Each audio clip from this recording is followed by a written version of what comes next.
Hi guys, it's Lisa here. Sorry it's been such a long time since we last spoke, but here I am. So last time we spoke was in April 2019. We're now at Christmas 2020, so a lot's happened between now and then. So I'm going to go through in my one video, which is this video, explaining from where we left off. My pregnancy did go very well, and I did have a little boy in November last year, so I'm going to go through right up until the birth, until we're home, and then on my second video we'll go from the birth right up until the current day. So taking us back to April, with 2019, I last spoke to you saying that we had just got signed off from the fertility clinic and we were transferred over to the hospital and the normal midwives, which is exactly what happened, and we went through exactly the same procedure as everyone else, so going to appointments, having these scans. We were consultant led, so we did have a few more than everyone else, but it was just a normal pregnancy. I kept very, very well. I was nauseous up until about 16 weeks, but after that it's kind of passed, which was really good. It was really nice, and I was able to sort of feel a lot better in myself, which was great, and feel a bit more normal. After 16 weeks, other things occurred, so I was sort of struggling with walking and things like that, because my hips, and when you're moving and growing and stuff like that, yeah, it's all a bit uncomfortable. So actually I did struggle with walking throughout the pregnancy at times, not all the time, but just at times. Another thing I suffered with was heartburn, actually. So as the pregnancy got further along, obviously you're getting bigger, and your stomach's shrinking, or less space for it, shall we say. So I was having to eat smaller meals, more frequent, and I was getting a lot of heartburn, so I was having to make sure I ate earlier in the evening. I couldn't have hot curries, all those sorts of things, so I did have to bear that in mind. I was drinking Gaviscon out of the bottle because some days it was bad. But generally kept really well. I didn't have any sort of swelling. I was able to keep my wedding ring on the whole time. Although I was quite nauseous up to 16 weeks, I wasn't sick. I kept really, really well, so I was really, really pleased. So it was great, actually. So I was very, very lucky. And then I was due on the 17th of November. I actually broke up from my maternity in October. So I was off for a month prior. We had prepped everything beforehand, so my husband and I had painted the room, and we had bought furniture and clothes and everything that we needed. We got given quite a lot of stuff, so we were really, really lucky, actually. And we did a lot of Facebook bargains, which was great. So it saved us a hell of a lot of money. So we're kind of ready anyway, so it's kind of just a bit of time on my maternity for me to sort of relax and get a bit of sleep while I could, and do any sort of last minute prepping and washing and all that sort of thing. So did all of that, and then due date came around, he didn't show up. I had to have 3 sweeps in the end. On my third sweep it was successful. She was able to reach my cervix, and I was about 1 centimetre dilated, but she did say to me, which I wasn't aware of at the time, is just because I was IVF, did I know that I had to be induced on my due date? And I said, no one's told me that the whole way through. And she was like, oh, okay. So she said, well, what I'll do is I'll call the hospital and we can try and get you booked in for your induction ASAP. So that's what she did. She did the sweep and said, hopefully that will help anyway, get everything going, and because I was 1 centimetre dilated, might get my body sort of moving along a bit, which was good. And she was able to get me in that evening. So I went into the hospital with my husband. Well, actually I popped home first, did a bit of cleaning, waited for him to come home, grabbed my stuff, and then we went to the hospital. And then I was offered the pessary, which was inserted. My husband went home for the evening and I went to bed, and through the night I just had sort of period cramps and things, but nothing unmanageable. Everything was absolutely fine, and it was taken out in the morning. My husband came back in, and as the day went on, their contractions get stronger. They got stronger and stronger, more frequent, and by about 4 o'clock I was about 4 centimetres dilated, which I think is about the stage then you can go around to the labour ward, because otherwise you're on a ward with other people. Obviously you have your own cubicles, but you're on ward, and then you can go around the labour ward and you're in like a separate room which is more private and things. So we were taken round there. I'd been obviously walking and breathing and bouncing on my ball and everything you can to sort of maintain and cope with the contractions the best you can. I got to be honest, they're not the most comfortable things, but up until then I was doing okay. Went round and then the contractions over the next couple of hours just sort of intensified so much that I wasn't getting a break between them. They were sort of contraction, contraction, contraction, and it was kind of too much to handle, so I actually did opt to have an epidural in the end. While I was waiting for that, I did have gas and air, just because they said it sort of try and help me until I needed it, because they needed to prep and everything, and it'd take about 15 minutes to sort of kick in. And once it kicked in, it was great, couldn't feel a thing, it was lovely. You can feel bits, but it's not too bad. It's great. I was sat watching I'm a Celeb. Didn't know that you couldn't eat anything though, so I started to eat a pack of hula hoops and got told you can't have anything when you have an epidural, so I was a bit gutted by this time. I was quite hungry, so I was quite gutted that I couldn't have anything to eat, but never mind. And then me and my husband decided to get some rest, to be honest, because I needed some before obviously the hard work come round. So I started to feel a little bit more as well, so they did actually give me a second dosage of the epidural just through the drip that you have through the back, because obviously it's all put through your spine. And yeah, and so it actually did make me go pretty much completely numb. I couldn't feel anything. So when I woke up from the nap, I didn't realise my water had broken, everything was wet. And I was checked and I was gone 10 centimetres dilated, so they said I was near enough ready time for pushing. Obviously got me prepped and everything, and yeah, I was sort of ready to go, and they had bands on me because I had the epidural and everything, just to make sure that babies was sort of happy and comfortable, and it keeps them monitored, although they kept sliding, so they did have to keep fidgeting them around to trace baby. So yeah, so that was great. So then kind of started pushing. I was in sort of that stage for a good couple of hours then, and I gave birth at 2:40 on the 27th of November to a little baby boy, which we did actually know beforehand, because we did find out that we're having a little boy, which was great. So we got to have like skin to skin contact while they did all their stuff they do with the placenta and things like that. He was obviously checked, but he did have, I think, a bit of fluid on his lungs, so we were a bit concerned to begin with because he was sort of breathing a bit funny, but he was checked over, and they were worried about me because they thought that I might have an infection, so we were actually both treated and put on antibiotics.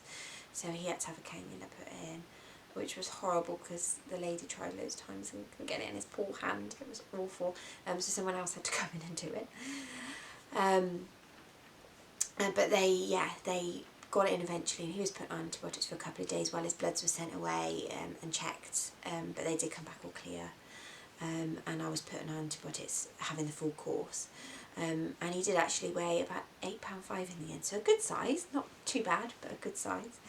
And then we got to have a bit of sort of mum and baby time when I was breastfeeding him and stuff like that, and by this time I was quite sort of, I don't know, about 6 o'clock or something. I completely lost track of time, but I know it was getting lighter at this point.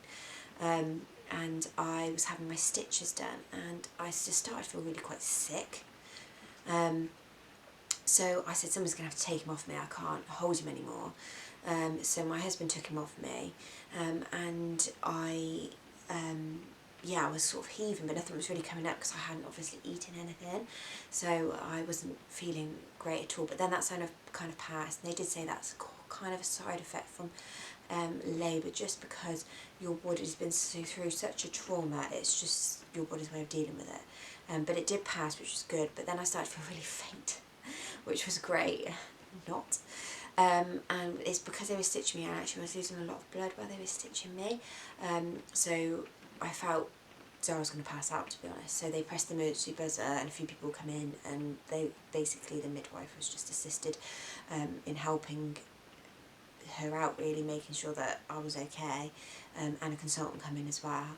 And eventually did stop the bleeding, and I did feel a little bit better, and I was offered some tea and toast, and I can got to actually have a bit of a wash down, which the nurse actually did because I couldn't move the bottom half of my legs at all still. So my husband was having to lift me and wash underneath me and wipe around me. Then, well, you know, the nurse was doing all that. So I was able to have a bit of a sort of refresh and then get a bit of time with baby and breastfeeding and having some photos, but still at the same time not feeling great. But it was so nice to hold him. The bond is like immediately there, and this just miracle little baby, it's just incredible. You just look down and it's the most amazing feeling. All the rubbish that's going on around you is just, yeah, kind of a bit irrelevant of it, because you're just in awe of this little thing that you've made and you gave birth to. So yeah, it was quite incredible to have that time.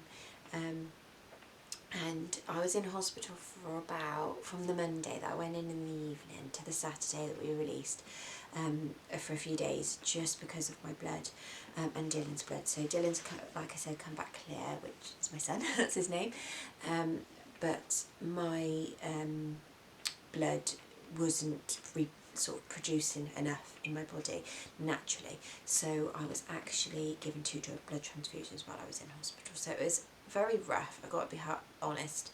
For the first, I mean, I had for the first sort of couple of hours, my legs didn't come back for actually ages. I was taken around to the wards where everyone else was after you've given birth, and I couldn't walk. I could barely walk anyway because I felt still quite faint at this point. But I couldn't walk because I couldn't feel my legs at all. And I had a catheter in for quite a few hours as well, so it was kind of tough for a little while because I couldn't get to him and do stuff for him, but luckily my husband was around. But generally being in hospital is not easy when you just had a baby and your emotions are all over the place. So it was very, very difficult. But it was amazing to have him, and my husband was in and out with us, so we had a bit of time. It's not what you want it to be, and you don't want to be in there for as long as we were. You want to sort of be in and out so you can get home. But I had blood transfusions, Dylan was fine, and that was really, really good. So we were pleased for him, really, because he was having to go around and have antibiotics popped in the cannula regularly. And then, so once we got around to sort of the delivery ward, everything was pretty normal after that. You're obviously having your food, you're looking after your baby, your husband's coming out, I was having my bloods obviously and things like that. And then we were told on the Saturday that we'd actually get discharged because everything was better with me, which was great. So we got ready to go, and I was able to go and sort of have a shower and sort myself out, which I was able to do, but I had to sit down to have showers. I couldn't stand, and my husband was having to be there most of the time, and we were taking our son with us while I was showering. So yeah, so we were able to be discharged on the Saturday and come home and actually have a normal family. Yeah, it was just lovely to be home and get into a routine and have snuggles and cuddles, and my mother-in-law was here, so kept the house going and the animals fed and watered for us, which was great. So all my washing was done, which was lovely. She was very handy, and my father-in-law, they were just amazing. I don't know how me and my husband would have got through the week actually, because he was kind of coming in, it was first thing in the morning, leaving at 9 o'clock at night most of that week, so he just didn't barely have time to do anything at home. So yeah, it was hard in some ways, but the most rewarding and amazing thing. And yeah, all the rubbish that sort of comes around it, those like loss of blood and stuff like that, it's the most amazing thing I've ever done. He is amazing. He's such a good little boy, which is fantastic. We were very lucky from the sort of word go, really. But a few things I just did want to mention to you guys, really. Things that I got sort of tipped on beforehand, and things that you're not made aware of. But basically, we were recommended to take straws into hospital. It was really handy actually, because the last thing you want to be doing is holding bottles and stuff when you're in pain. So it just gives the other person an opportunity to help you have a drink, but you're not sort of trying to pour it, or they're trying to pour it and getting it everywhere. So it was a really handy tip. And the other one that I was recommended, which I thought was amazing, was taking a jug, which I took in, but you can take a flask or squeezy bottle in with you, because I actually tore when I gave birth to Dylan. and yeah, and so when you go to the toilet, obviously it can stink quite bad, so putting warm water on while you're going to the toilet actually takes that sort of uncomfortableness away, which is really nice. And it does make a difference, it makes a huge difference. So just a recommendation on that. Having sort of sweets and snacky bits so you can eat regularly, if you can, that is. Obviously I wasn't able to when I got further along with the epidural, but we took sweets and snacks in to make sure that I could build up my energy as much as I could. And things like the loss of blood, there is quite a lot of loss of blood after, obviously much more than a period blood. It does ease and go more like that after about 5 days to a week, but just making sure you have enough maternity pads with you, and yeah, just being aware that you might get a bit of clotting and things like that, because people don't tell you these things. So yeah, just to make sure you're aware. And also I had a loss of hair. My hair and nails were amazing when I was pregnant, and then as soon as I sort of gave birth, they just sort of disappeared. My nails broke and my hair fell out in clumps, and it's only just starting to grow back now. As you can see, I've just about got the fringe back, but it was so short for a while and so stubby, it was awful. So that's just something to note. Just look after yourself and keep yourself nice and hydrated and get plenty of rest as much as you can, those sorts of things, because obviously you're still recovering as well. One thing I would say is that I would breastfed my son for about 5 days in the end. It wasn't very long, because unfortunately my milk didn't come in due to the fact that I lost so much blood when I had my stitches done. So unfortunately I did stop breastfeeding and went onto the bottle, and actually it was a relief for me. My husband was able to help out, and because I obviously still wasn't feeling 100% when I got home. My blood was at an okay stage that they signed me off and signed me to go home, but I was still, my body was still making up for that loss. So yeah, I was quite sort of drained and exhausted, and I didn't have much sleep when I was in the hospital either, because obviously you've got other people around you, so it's not easy, trust me.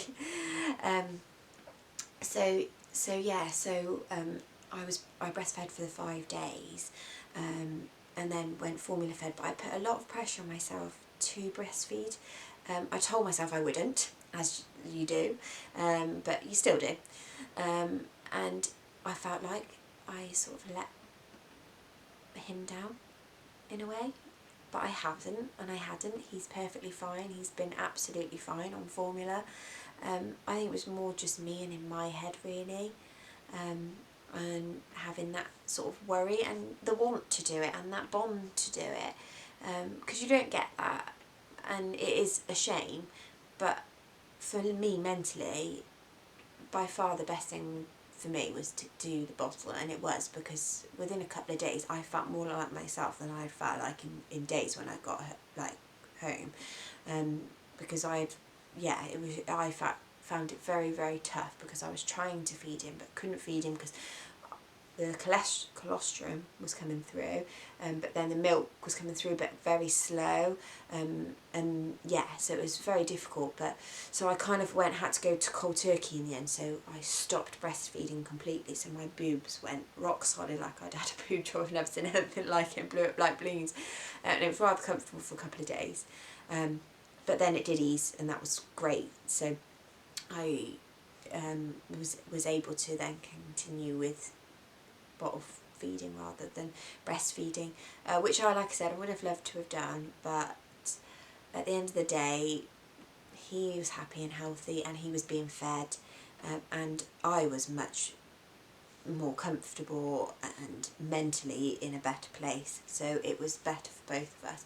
But just wanted to mention about the breastfeeding, just so that it is an amazing thing to do, but as long as your baby's fed and healthy, that is all that matters. And for your own sanity as well, yeah, definitely just try to not put too much pressure on yourself, and just, if it works for you, great. If it doesn't, it doesn't. They always say breast is best, and it might be, but sometimes you have to do what's right for you as well. So Yeah, it was really just nice to settle in and be at home and have some time together. My husband obviously had paternity, so we were able to have time with him, and then he went back to work, and yeah, I got a bit of time with the baby, which was lovely, and we kind of just settled into family life, which was amazing. So yeah, it was really lovely. So I'm going to kind of leave it there for today. And then in my next video, what I'll go through is from when we got home, so that was November 2019 right up to the current day, so we're now Christmas 2020, so the last year, and explain how well he's doing and what we've been through, especially with COVID as well, because obviously it's very different life at the moment for everyone. Obviously everyone makes the best of it, but it's not easy. So yeah, so we'll go through that all on the next video, and then you'll be kind of up to date as where we are today. But it was lovely to speak to you all, and again, sorry it's been such a long time, and I hope you find these videos help, and I'll speak to you all soon. Take care, bye.